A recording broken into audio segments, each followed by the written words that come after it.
Talk to me. wsRadio.com.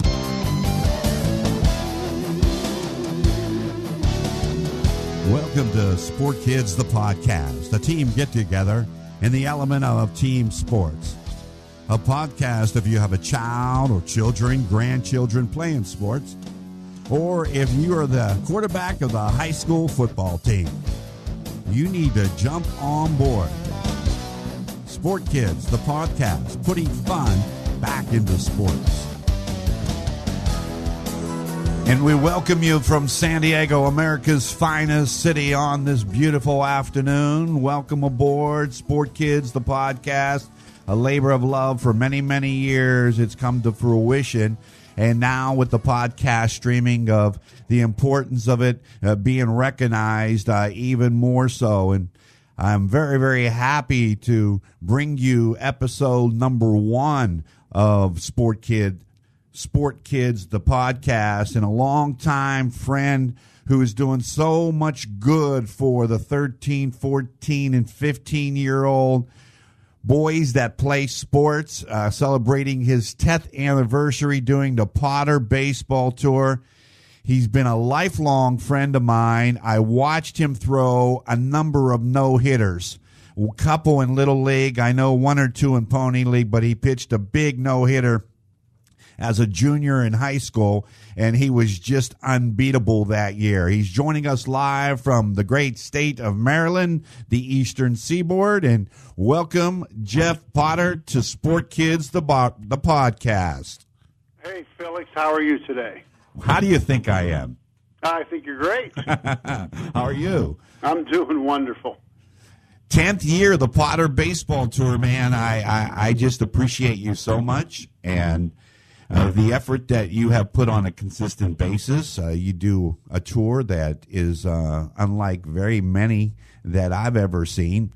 You take a group of 20 young boys, 13, 14, and 15, through 6 different states over a 31-day calendar, and you jam in game after game after game, and it's no big deal to you. You just know, and you have put the model in place. How do you feel about year number 10? Oh man, we're more excited than ever, Felix. This is going to be a great year for us. It's going to be just wonderful. You know, we talk about, and you were in San Diego. Could you believe it's going to be like almost a year, 2 years? Time is flying so fast that you were inside the studios where we're recording SportKidz, the podcast, with your wife Cheryl. And we that was a year ago, December. So time certainly flies. All right, so we're a year later, correct? That is correct. All righty. So what we talked about was youth sports, and you had a major interest in the direction, and I also had that same feeling. And I've always said that youth sports is now being controlled by a lot of parents who are ruining the experience for these kids. May it be Little League or the 13, 14, and 15-year-olds that you bring on tour and you watch play. What message, as a person who has conducted tours and loves baseball and understands people, what message would you give those parents? Well, I tell the parents, first and foremost, let the kids go out there and have fun. These kids grow up too fast as it is. We try, looking back later, parents realize that if they would have just went out and let them have fun, because, there's going to be plenty of time for these kids, as you know, to make major decisions, all the pressure of life and things like that. My goodness. But these parents now, they're putting pressure on kids at 10, 11 years old. And it's just pretty ridiculous.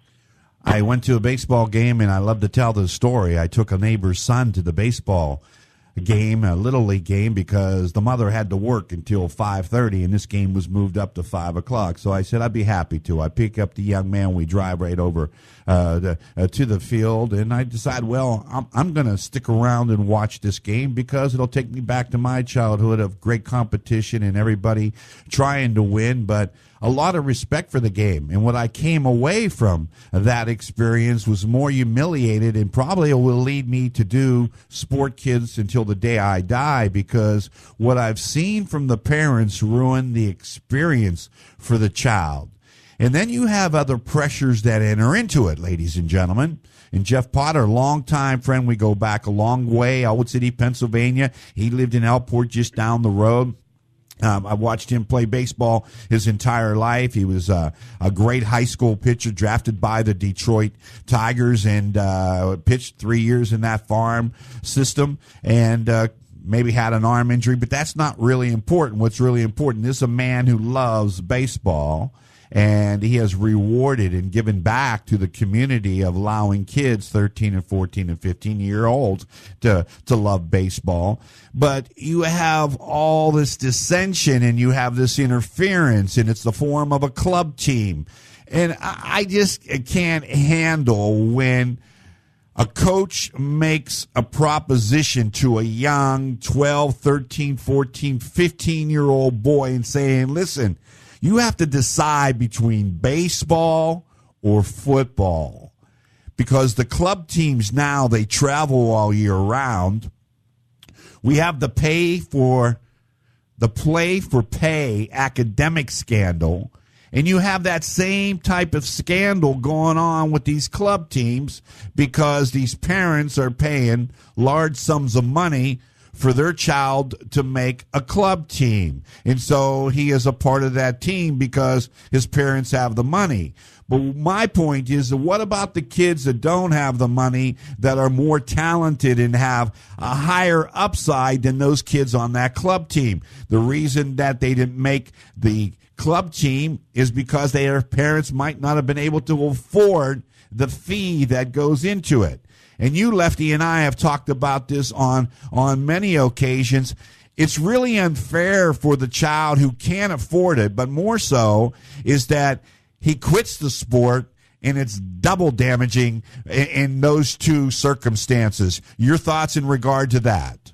Well, yeah, I mean, youth sports in general, Felix, that's what happens. A lot of kids are left behind. There's stats out there saying 50 to 60% of kids are left behind because of the finances. They just can't afford to go out for these teams.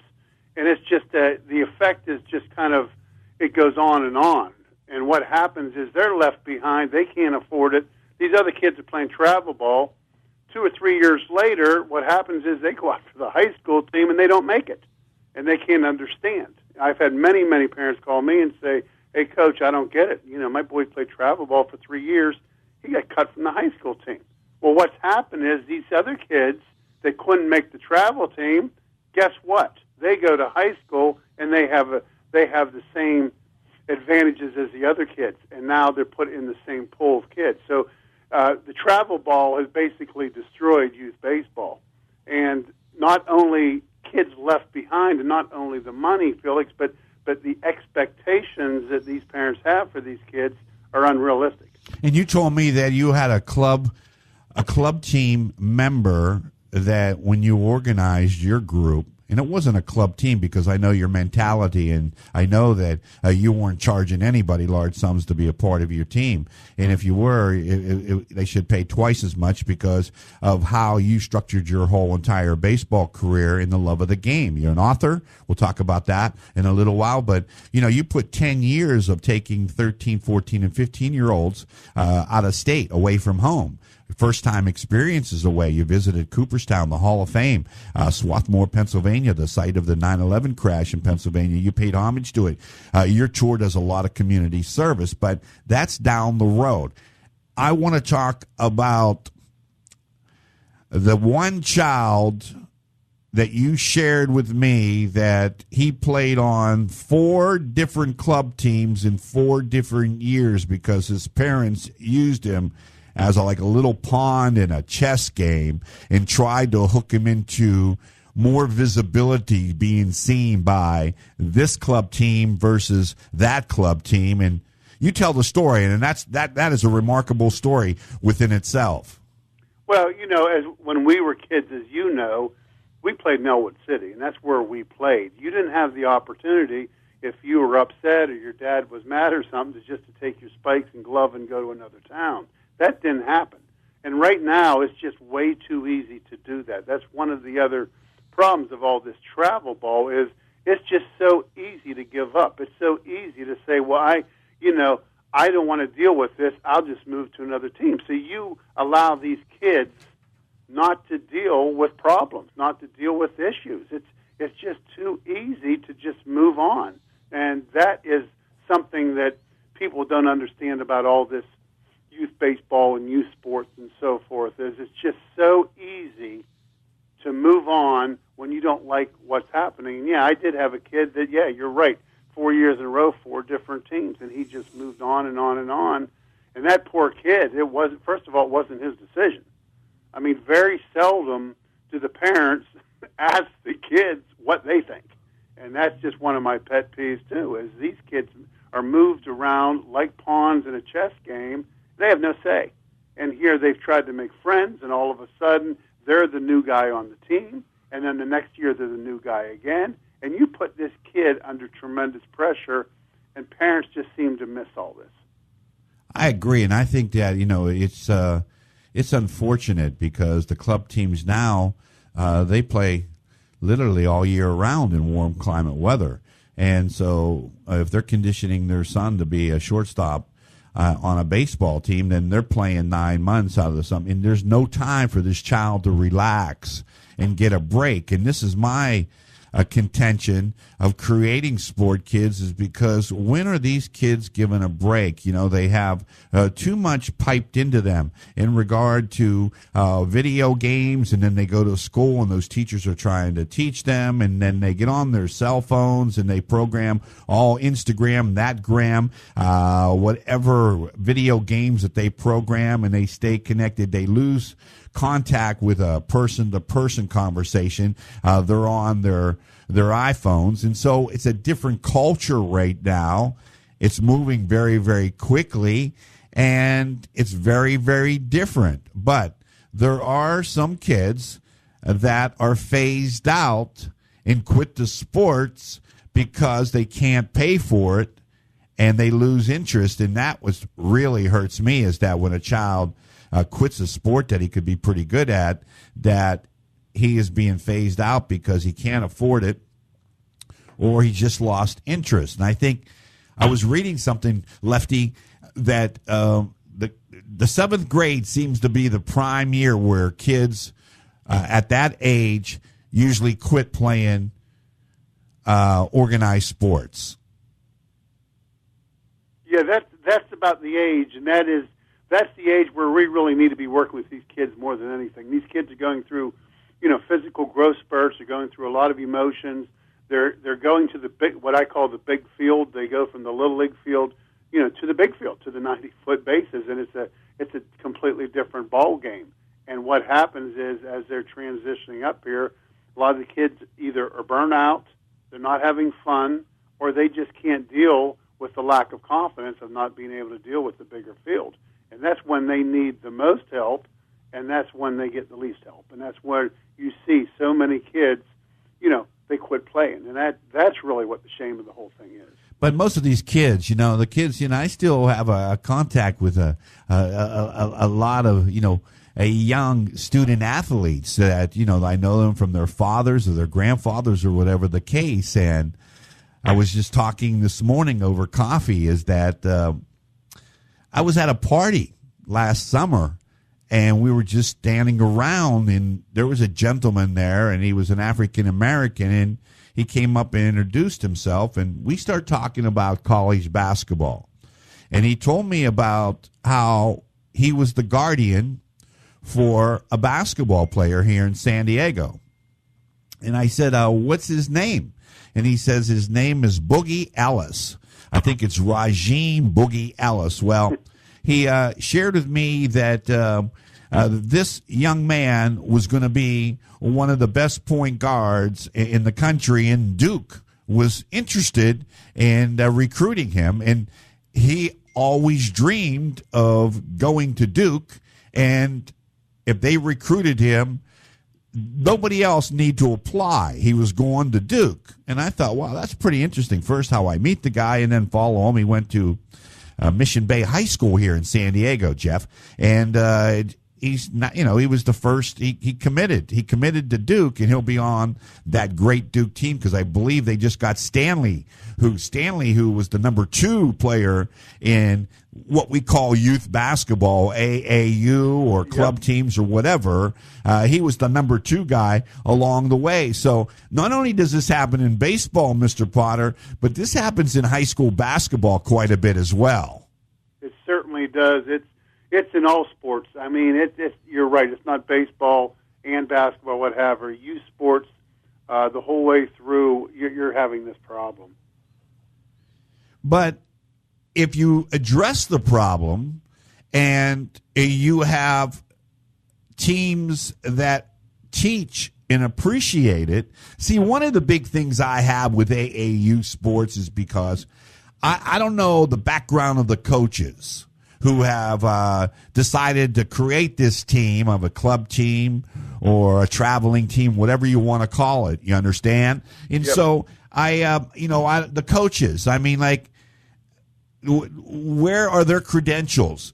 Why are they coaching? What makes them a coach? Are they teaching kids basketball? Are they practicing, or are they just a team that just show up on the day of the game, and because they're all connected through a shoe company or through a little bit of payola? Because there's no question in my mind that you understand it's happening right now. Unfortunately, I hate to break the news. It's not news, but there was a college recruiting scandal going on.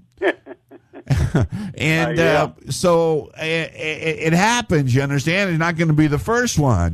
People say to me, what do you think about doing blah, blah, blah, blah, blah, blah, cheating and doing this, and all the coaches that, got fired and I'm close to it because I follow college basketball. I know some of those characters.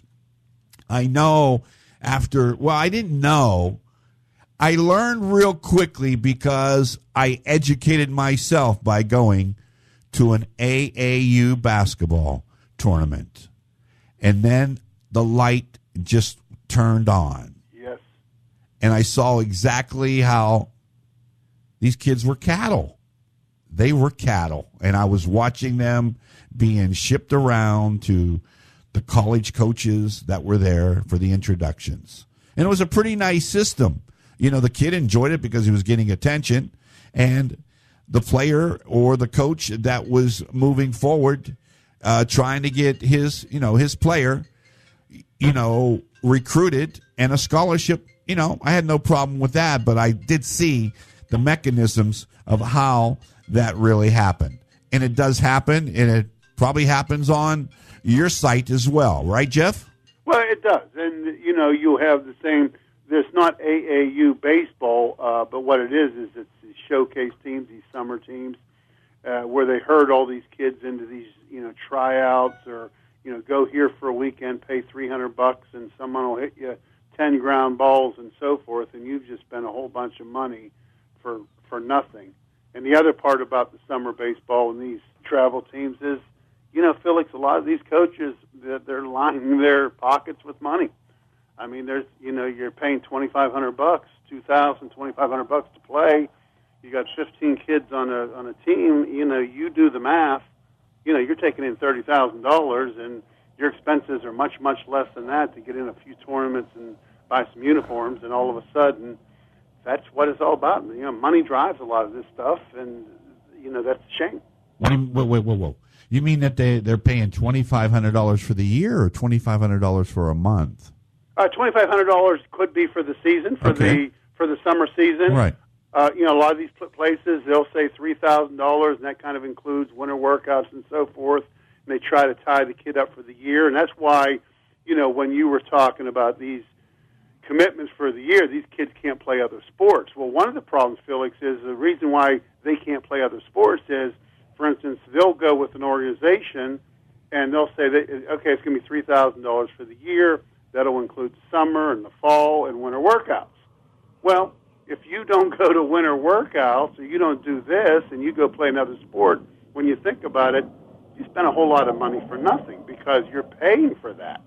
So a lot of the parents get to the point where they're saying, well, wait a minute, I just shelled out $3,000, and they have 8 weeks of winter workouts. You want to go play basketball, but I've already paid for these baseball workouts. And if I'm going to pay this much money for you to play baseball, that's your sport. So you not only get pressure from the coaches and the organizations to play year-round, but once the parents make that commitment to pay the money, they're kind of pressuring their kid that, hey, this is what we're doing. And again, Felix, whoever asks the kid what he wants. Yeah, that's a shame. It really is a shame because I believe these kids are really, really good. And I interviewed, I had the number 2 episode of the number 1 episode that I already canned, but I did episode number 2 with the 11 and 12-year-old basketball team that came in and they've won 4 titles in a row. And the name escapes me right now, of all things. But anyway, we did it, and I had my friend Marcus Stevens, who coaches the team. He brought him into the studio on Saturday, and he brought 4 of his players, and they were from the age of 9 to 12. And, they came into the studio, and the executive producer of wsRadio and the president of the company, Wade Taylor, we videotaped it. And so I had 3 chairs, and if you go to the website, you'll be able to see it. We're gonna drop, the SportKidz podcast as soon as we edit them. But I had the players sit, and I interviewed each and every one of them. And certainly the response I got from Coach Marcus was the fact that they really felt special because I interviewed them. Well, I gave them a little bit of a star treatment. But the most important thing, before I lose my thought about this, is that when I had Alex there, I asked him a question. I said, do you play other sports? And he says, yes. And I said, what do you play? And he says, baseball and basketball. And so I said, what's been going on the last week? He says, I'm tired. And I said, what are you tired from? He said, of practicing both for baseball and basketball. And he said, that's so cool. This is an 11-year-old boy that was telling me that he was tired because he was in an overload. Oh yeah, when you think about it, when you're doing that and you're expected to do both sports and the pressure of that, you're not doing either one right. You're not doing either one to 100%. You get to the point where you're just putting in the time because you have to, and when you think about it, you're not really focused on either one. So tell me something. So beyond that, tell me about, I love this, the helicopter parent and the lawnmower parent, or the lawnmower parent. And I see this in a problem where that we have seen this in the academic admissions scandal, where the parents went way beyond to get their child a placement taken away by deceit of a scholarship for a player who performed and did his academics and applied to the university to become a swimmer or a golfer or whatever sport that they had them in, that they never, or rowing. I think that's what it was, too, rowing. The girls never rowed a day in their life, and all of a sudden somebody positioned them to be like these all-American rowers. And so not only did they get into the university, but they got a spot on the rowing team, which they never even went to one rowing practice. It was all a big scam. So, think about the scholarship that was taken away. Think about that. Think about the scholarship of that that could be your son or daughter. That could be, that applied to this university because he or she was a rower, and all of a sudden she didn't get in because somebody who had no business being in there or qualified took that spot. So it happens. But lawnmower parents and helicopter parents, you have dealt with them for 10 years. You have gone to 60 different states over that 10 years. You have taken 150 boys plus 105 parents that have followed along. You know lawn parents or lawnmower parents and helicopter parents better than anyone. Tell me what they're all about. Well, what they're all about is if you've ever gone to a baseball game and you see where the men huddle, usually the men, sometimes the women, but the men, they all huddle either near the dugout or behind the backstop. They have their fingers in the fence, and they're basically barking out orders to the coaches, to their players, whoever will listen. And they're screaming, and they're yelling, and they're barking out things. And here you are, Felix, you're an 11-year-old kid trying to do your best, and you're listening to your dad in the background tell you what to do. And that's what that's all about. And there's just no positive part to that whatsoever. And I just don't understand how educated grown-ups can think that there is some positive out of yelling and screaming at your kid when he's trying to perform. Not only that, but last time you were in San Diego, my friend, we talked about the ride home. And when that parent is taking Johnny or Michael or Luke home from that game, the baseball game or a basketball game, and he's one-on-one with his child, that father who might be living through his son and experiencing all the gratification because he was nothing on that court or that field, and now he's directing his son with more abuse and more of a reflection of, like, not having it when he was playing. You understand my question? Not only giving more abuse to his kid, that's half of it. The other half is he's spending that time abusing the coach and telling his kid that the coach should have done this, should have done that. And this poor kid is hearing it from his parent, getting it from his parent, and then what's being instilled in him is, oh, by the way, your coach doesn't know what he's doing either. So imagine being inside the mind of an 11-year-old boy who can't make his mom happy, can't make his dad happy, and now he's being told, and you know something, your coach really doesn't know what he's doing either. So it's just it's a terrible situation for anyone to be in, especially someone of that age. It's very unfortunate. You know, when I go back and I think about coaching and I think about baseball, I go back to our hometown of Western Pennsylvania. You lived in Elport. I lived in Elwood City. We were 35 miles north of Pittsburgh. Well, we were in a community that we know that were steel workers. There was a U.S. Steel plant, and a lot of our parents worked at steel and in the steel industry during that time. But it was a time of summer in which we were entertained watching great youth baseball. And the gentleman that's on the other side of this microphone was as dominant as anybody I've ever seen in any level of baseball in my hometown. And I look back to the nearby community of Coppell, Pennsylvania, which was even a smaller town that turned out great, great baseball players. And so before I go to my story of Richard Lawson and Jeff Potter, of what they meant to me and watching them be the 1 and 2, the 2 and 1 pitching staff, you can interchange either one of them. Richard was 2 years older than Jeff.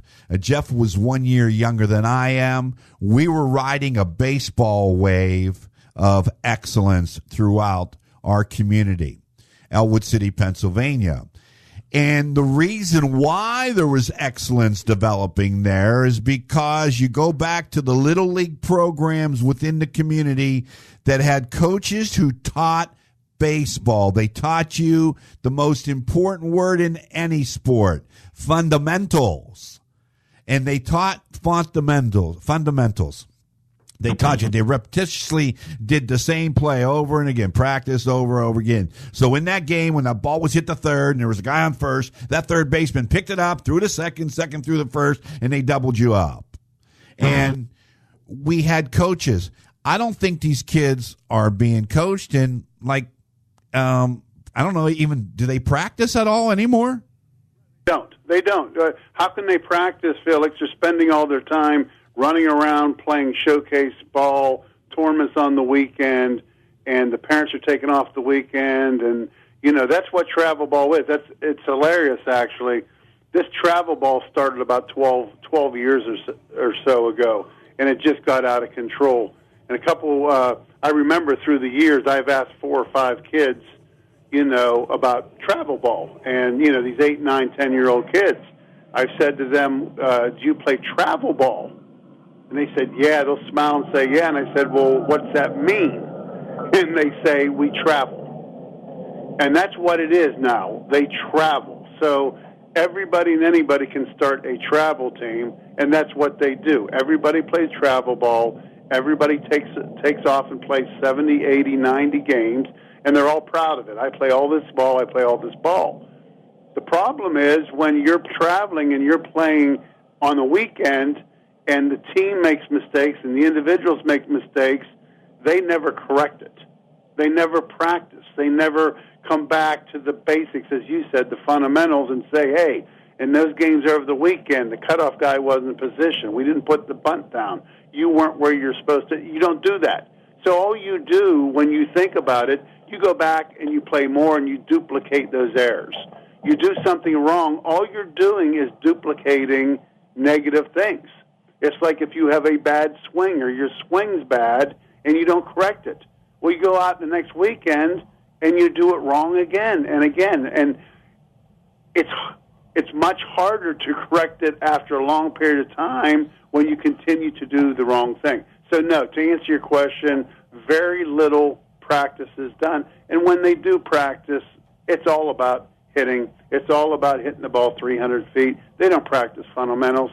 And it's certainly reflected when I go and watch ball games. Yeah, because we come from a different era of fundamentals, and I can remember Coach Spellman, who would do the drill to tie your leg up at the plate so that you wouldn't step out of the box, and on a rope around the ankle, and then just the infield drills that he would repetitiously make you go through, where that he played baseball the right way. And the right way is not being played anymore because the parents enter into it, and it makes it, the unright way. And then, you don't have that balance. You could be overloaded with a club team that has a lot of talent playing a younger team and breaks their spirit. So that's another question. But, I want to go back before we end this podcast because, we lost a good friend from Coppell, Pennsylvania, and Richard was a very dear friend of mine, as you are, Jeff Potter. Richard Lawson, who was one of the most outstanding left-hand pitchers that I've ever seen, along with this man right here, Jeff Potter. I mean, you guys had to win at least 90% of your starts during that run back there in Western Pennsylvania where teams were aiming for you. But, I mean, was Richard like 1 in a million left-hand pitcher that you emulated as you grew up, Jeff? Rich was a great pitcher. And as you know, in high school, he had some misfortune of being in a couple car accidents, and he probably would have been drafted. Obviously, if he hadn't been through that, teams didn't know if he'd be physically okay because he did go through that. But when Rich Lawson pitched, first of all, his command was incredible. He kept the ball low. He threw hard. He could hit spots. And I know this because my brother caught him. My brother was 2 years older than me, and he was the catcher on the team with Lawson. And he would say he'd put his target he could close his eyes catching because that ball is going to hit the glove. I mean, Lawson was an incredible competitor, and he was an incredible pitcher. Hey, you're absolutely right, because Richard was in that accident, and that's when I became real good friends. We played on the JV basketball team, and he came from Coppell, Pennsylvania. And you talk about a coach, Carl Flory, Jiggy Nardone, Mayor Fred Bodeye was very, very supportive. The whole community got behind this youth baseball program, and they had maybe 25 kids eligible to compete, and so they had maybe 12 or 13 that just were exceptional, in the likes of a Bob Bodeye or a Chuck Nardone, Richard Lawson. And when they would play in my hometown, which on a Little League, Pony League, Colt League schedule, as the years progressed, the games were incredible, and they became almost like warfare. They would align the right field line with fans for night baseball between the Cubs or the Astros or the Reds, which was the Elwood City Colt League team, versus Newcastle or Coppell. And when one of the Cubs or the Reds played Coppell, I mean, the game was like the seventh game of the World Series, 8 o'clock underneath the lights at Sanders Field, Spellman Park, whatever it was called back then there. But it was just underneath the lights at the park. And that's where we played. And how many games did you pitch underneath the lights there that were so much fun? Oh, every one I pitched was fun. We had a great time. Everybody wanted to play the night game. They looked at their schedule when the schedule came out. They wanted to see how many 8 o'clock games they had, and you never wanted to play Coppell. You just didn't. They were just that team that was competitive. And Jiggy Nardone would bring those teams over, and you knew every kid on that team was given 100% all the time, or he wouldn't be playing. And you just didn't want to play Coppell. They never gave up. They were a great community, and there's a lot of good baseball that came out of there. I mean, when we think back, the Bodeye at third, I think Gary Van Kirk was at short. Eddie Prince was at second. Chucky Nardone and John Huffman, a friend of yours that remains very special. He has passed on, but you have honored him through the Potter Baseball Tour, and I want to get to that. And I want to talk about that. There's so much I want to talk with you. I appreciate you so much for what you're doing, celebrating your 10th year on the Potter Baseball Tour, and really growing it and branding it. But you know what I really want to ask is that these kids, how appreciative are they after they come off your Potter Tour, or how do they change?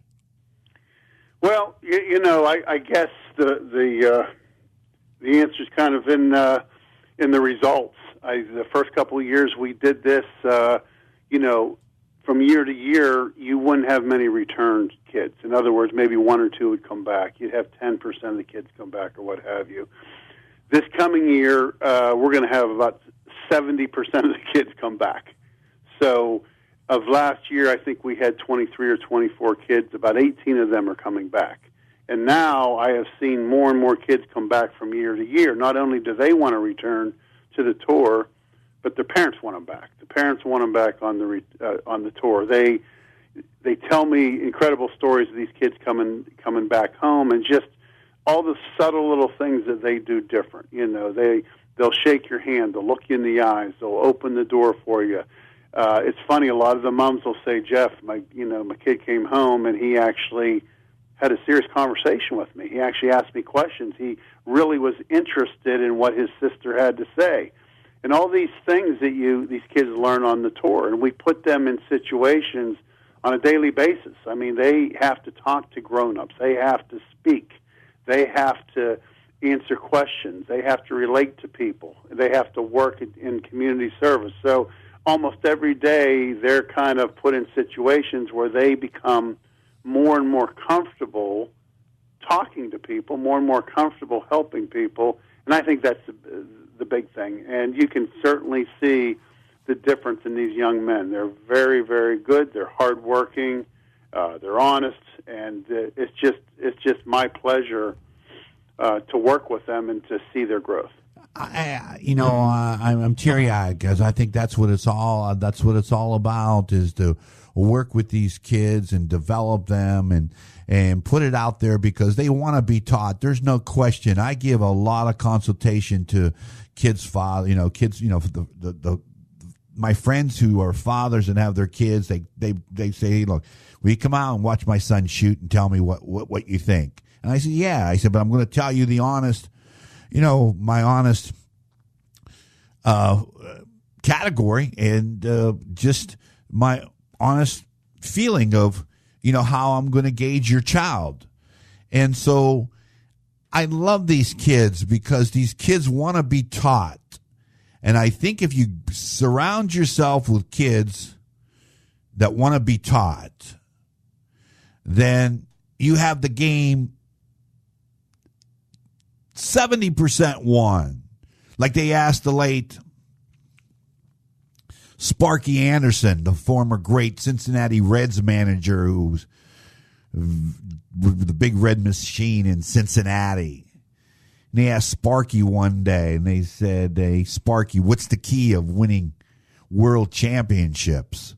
And Sparky Anderson said, well, we have 28 players or whatever it was, 48 players, that's what it was. 48 players on the roster. He said, I try to keep the 24 who don't think that I'm doing a good job away from the 24 who's playing for me and backing my hand. And that's what you have a lot of times. You have to build a team that all dials in. And when you have a team like that all dials in, you have a better experience out there because it's fun, because everybody knows that they're a part of the team. If you have 15 players and you're only playing 7, 8 of those young boys are going to feel dejected because they didn't get a chance to play. And that's another breakdown factor that I like to talk about on a further Sport Kids. But your thoughts? I've been babbling on, Jeff. Boy, I tell you what, it's really a pleasure talking to you, Felix. It really is. I could talk about these kids all day, and it's just wonderful to be around them. I would just like to say before leaving is these kids, they're not lazy. I mean, they're not lazy. Kids they'll work as hard as you motivate them to work, and that is the truth. And I just enjoy working with them and seeing where they can go and seeing them take care of their dreams and really attain things. They're just wonderful, wonderful kids. And, I think we need to show kids a little more respect. And I know we've lost a lot of respect, and people always talk about the respect part. Well, kids don't respect parents anymore. They don't respect parents like they used to. And that's true. They don't. But when you think about it, how much do we respect these kids? I mean, we run them from team to team to team and never ask them what they want to do. We move them. Think about it. We move them from their friends and their teammates without even asking them, and that's just something that I think really needs to change. Yeah, and it will. It will if you keep on fighting for that and give those kids an experience that they won't forget. And I think you have to be all in. And I'm definitely all in because I love these young student athletes. And I approach and I make conversation and I coach and I love working with them. I love talking with them because they have a voice and I will listen. As a part of a producer on radio, I will listen. I listen. I want to listen. I want them to tell me what it's really good. And just like Alex said, I'm tired. He told me he was tired. He was tired of practicing too much baseball and practicing too much basketball and putting in his schoolwork because he said that he was losing interest in school because the brain was sleeping because he was so tired when he went to school because I think he practiced basketball 3 nights a week and baseball 4. So that's 7 out of the 5 days, or over the 7 weeks for the baseball for 4 days, and over, the weekdays, 3, 4, and 5, would be in the weekdays. So, you're pushing him along, and he's not getting the proper rest. The baseball tour, the Potter Baseball Tour, celebrating its 10th year. You originate from Maryland. When do you start the tour? How many cities? How many states? How much are you looking forward to year number 10? We start June 29th, and we go through the month of July. So this year will be 33 days. We'll have 2 teams. We'll end up seeing about 40 different towns. Every day it's something different. We use 15 passenger vans, and every day we're in a different town doing different things. Although it's called the Potter Baseball Tour, and we certainly play a lot of baseball and run a lot of free clinics, we do other sports. We run 2 volleyball tournaments. We hike. We swim. We walk. We do charity things. We do a lot of community service, and we have a lot of fun. So these kids are great kids. They work hard. We don't enable the kids, Felix. We don't baby these kids. They understand that really early in the tour. They know what the expectations are.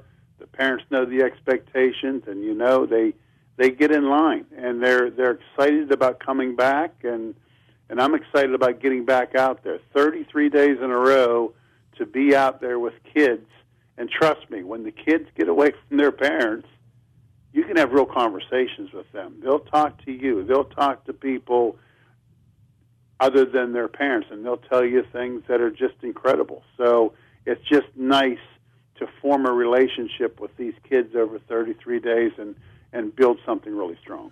I'm just right across from the the airfield, Miramar, and it's notorious. It's very celebrated. Top Gun was filmed right here as I look out at the long runway and hearing the jets go by, our military Miramar Air Station. But I'm looking straight ahead to a sandwich place here. You know how much I love food, Lefty, and it's called Supernatural, and it's over on the other side of the little boutique mall there, the strip mall that's there, and I'm looking and I'm seeing somebody eating one of their fish sandwiches, and just recently I located them and found out who they were, and I had one of their Encantado sandwich. It was crispy battered cod, and it was just tremendous. It was very, very good. So I just wanted to throw that in as a little breaker. We're at Miramar. We're here looking at